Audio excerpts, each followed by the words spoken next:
ভাসে, আহা কি আনন্দ আকাশে বাতাসে। আরে মেঘ, তোমাকে দেখছি অনেক খুশি খুশি লাগছে, কি কারণ শুনি? আরে শিয়াল ভাইয়া, আমি যে এবার প্রথম বৃষ্টি দেওয়ার শক্তি পেয়েছি, জীবনে প্রথম বৃষ্টি দেব, এই খুশিতে আমার সাথে গান বলতে ইচ্ছে করছে। কি বললে? তুমি বৃষ্টি দিবে? তুমি বৃষ্টি দিলে তো আমরা সবাই ভিজে যাব, তখন কি হবে বলো তো? বৃষ্টিতে ভিজলে তো আমরা সবাই অসুস্থ হয়ে পড়বো।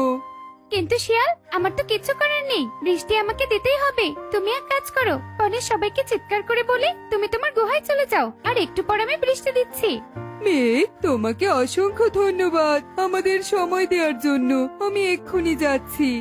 শিয়াল কথা বলে ছুটে যেতে থাকে। কে কোথায় আছো? তাড়াতাড়ি তোমাদের বাড়িতে চলে যাও, এক্ষুনি বৃষ্টি শুরু হবে। শিয়াল এসব বলতে বলতে তার গুহায় গিয়ে প্রবেশ করে। শিয়ালের কথা শুনে সব পাখিরাও তাদের বাড়িতে চলে যায়। কিছুক্ষণের মধ্যে ঝুম বৃষ্টি শুরু হয়ে যায়। কবুতর, শিয়ালটা তার কথা শুনে যদি আমরা বাড়িতে না আসতাম, তাহলে এতক্ষণে আমাদের বৃষ্টিতে ভিজতে হতো। ঠিক বলেছে সুখী, কিন্তু হঠাৎ বৃষ্টি হচ্ছে, আমার তো ভীষণ ভয় করছে। যদি ঘর ভেঙে পড়ে তাহলে কি হবে আমাদের বলো তো? ছানা নিয়ে আমরা কোথায় যাব তখন?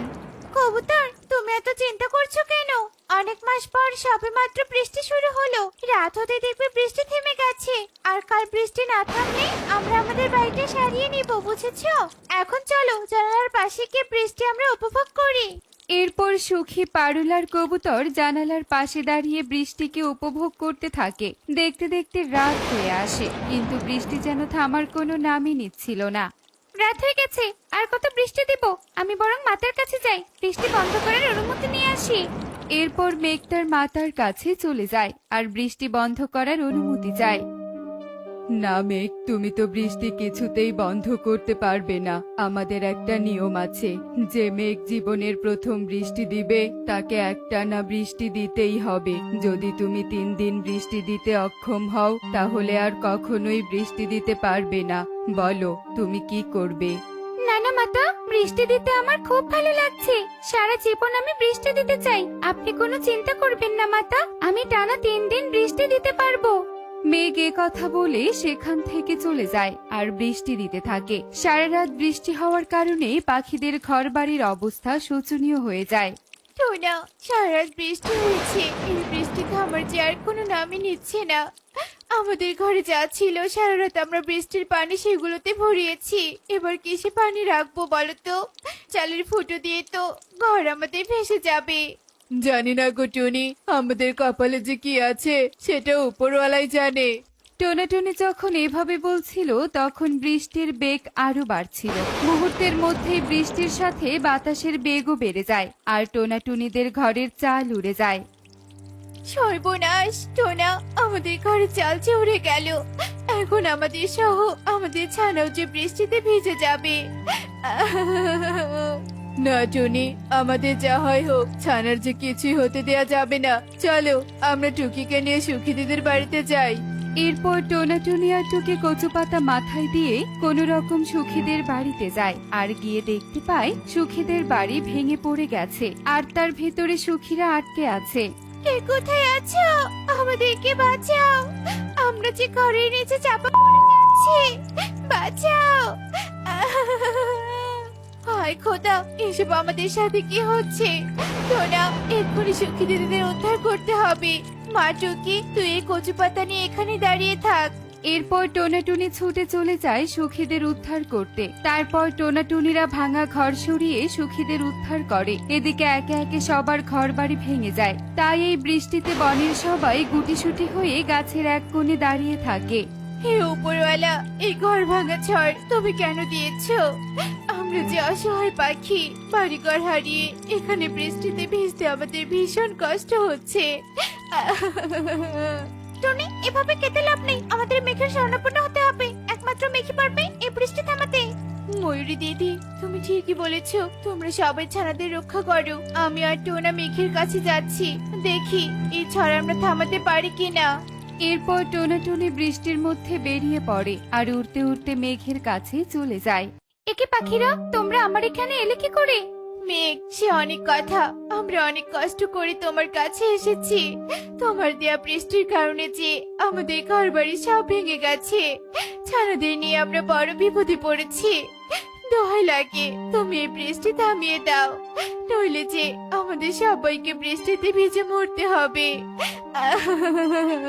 কিন্তু টুনি পাখি, আমি তো এই বৃষ্টি থামাতে পারবো না। মেঘমা তো বলেছে যে। এরপর মেঘমাতার বলা সমস্ত কথা টুনিদের খুলে বলে। এই বৃষ্টি যে 3 দিন আমাকে দিতেই হবে। তোমরা এক কাজ করো, তোমাদের বনের পাশেই এক রাজার রাজ্য আছে। রাজা অনেক ভালো, তাকে তোমাদের সমস্যার কথা খুলে বললে নিশ্চয়ই তোমাদের সাহায্য করবে।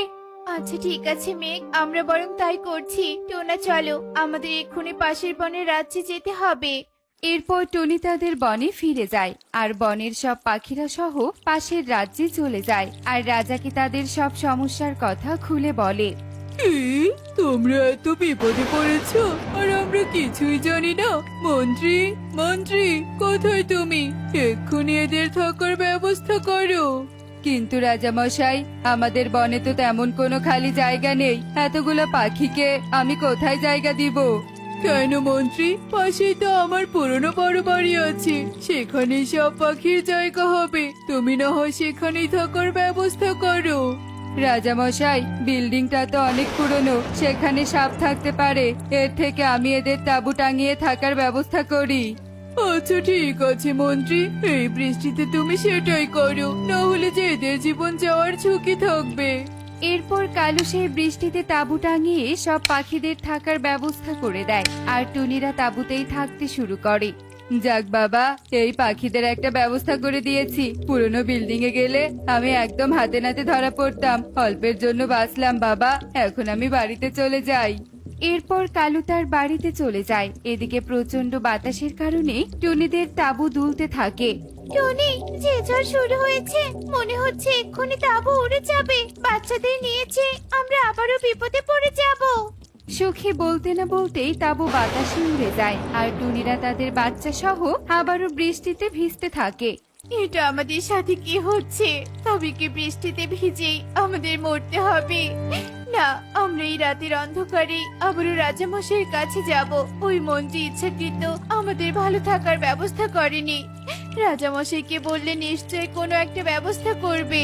এরপর টোনাটুনিরা রাতের অন্ধকারে আবারও বৃষ্টিতে ভিজে রাজ দরবারে চলে যায় আর রাজাকে সব কথা খুলে বলে।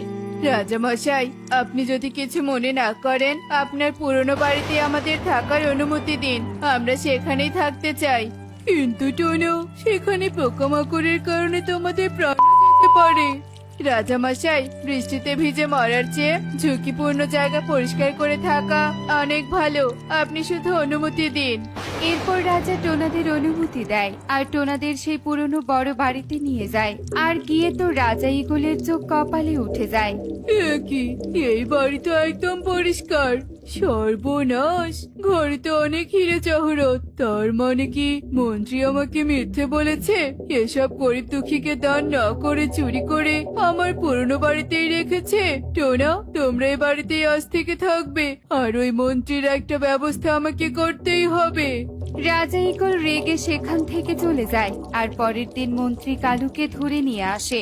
রাজা মশাই, তার মানে আপনি সবটা জেনে গেছেন? আমাকে ক্ষমা করে দিন রাজা মশাই, আমি লোভে এসব চুরি করেছি, আমাকে আপনি ক্ষমা করে দিন। চুপ কর প্রতারক, সব খুঁজতে দেখছি কেউটা বেরিয়ে এসেছে। তোর মতো প্রতারক আমার রাজ্যে থাকলে রাজ্যের উন্নতি নয় বরং অবনতি হবে। আজই তোকে জুতার মালা পরিয়ে রাজ্য থেকে তাড়িয়ে দিব আর টোনাকে আমার রাজ্যের মন্ত্রী বানাবো। না রাজা মশাই, এমনটা করবেন না।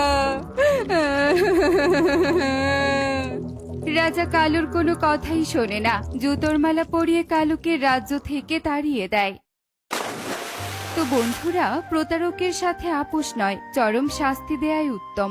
এমনই সব মজার মজার শিক্ষণীয় টুনি পাখির গল্প দেখতে আমাদের সাথেই থেকো। আর গল্পটি কেমন হয়েছে তা কমেন্টে জানাতে ভুলো না কিন্তু। Bye bye.